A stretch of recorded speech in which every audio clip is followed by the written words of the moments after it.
Addition and subtraction. Addition. Addition is adding two different objects or number which results in total sum.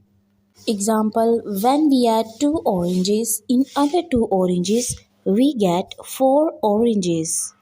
And when we add two lollipops in three lollipops, we get five lollipops together.